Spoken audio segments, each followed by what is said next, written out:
Really?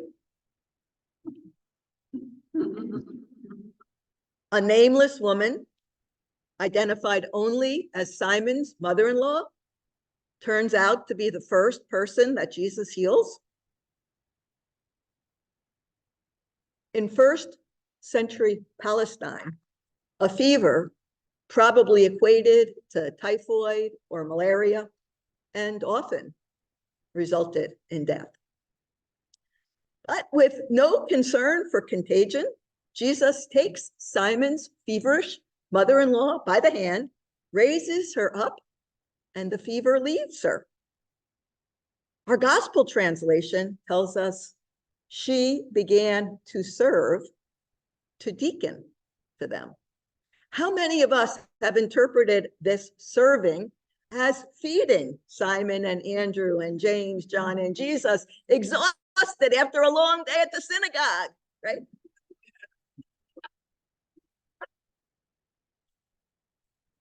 But I wonder what else might have occurred.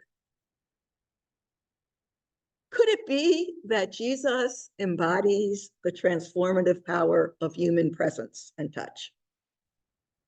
We all know it. In Jesus's time, superstitious beliefs surrounded sickness. Illness was often seen as a direct result of evil. So touching a non-related woman was an offense. Touching a woman who was sick and therefore unclean was doubly so. Jesus really challenged people's perceptions. He threatened their way of thinking and the cultural stereotypes that they held. Is it possible that Simon's mother-in-law was transformed into one who serves, a deacon, a minister, as a result of Jesus's touch? Maybe beginning to serve had nothing to do with feeding everyone in the household. Perhaps being seen and touched and healed by Jesus did more than take away her fever. Perhaps it freed her to fully engage in life. So how might we, this community of wounded people, positively impact people's lives? One way is by sharing who we are with the world. And as a community, through our redesigned website. Shout out to our own Pam Francio, who are leading the website design effort. But I just want to reference two things that struck me this week about our site. Just look at our liturgy and events page. You'll find a growing list of grassroots activities and ministries that folks, community members, have started. Sure, we have liturgy, but we also have Friday morning prayer, Reiki, Lectio, a book group, a hiking group, Tai Chi, Cha, a social justice committee, and our newest outreach, You Are Mine, an LGBTQ+ support group championed by Mel Kitchen. It's now on the calendar for the second Monday of each month at 7 p.m. Second example is the Give Back page. Check it out.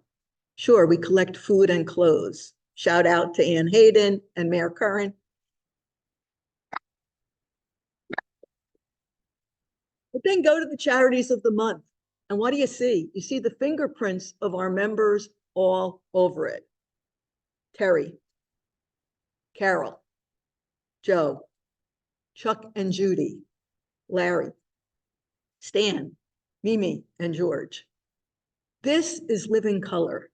where the folks that champion the charities that we support are really involved and committed to the efforts of changing people's lives.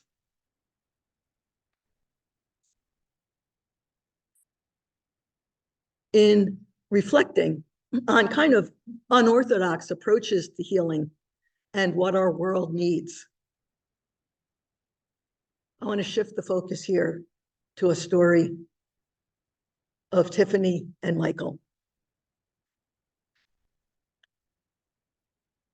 Tiffany Whitaker is a Black probation officer who was assigned to handle Michael Kent's case in 2007. Michael described himself as a neo-Nazi with tattoos covering his body and a history of violence dating from his first arrest at the age of 12. The first time that Tiffany drove out to Michael's home, Michael greeted her on his front lawn. Tiffany introduced herself. "I've been assigned as your new probation officer." Michael asked, "Are you by yourself?"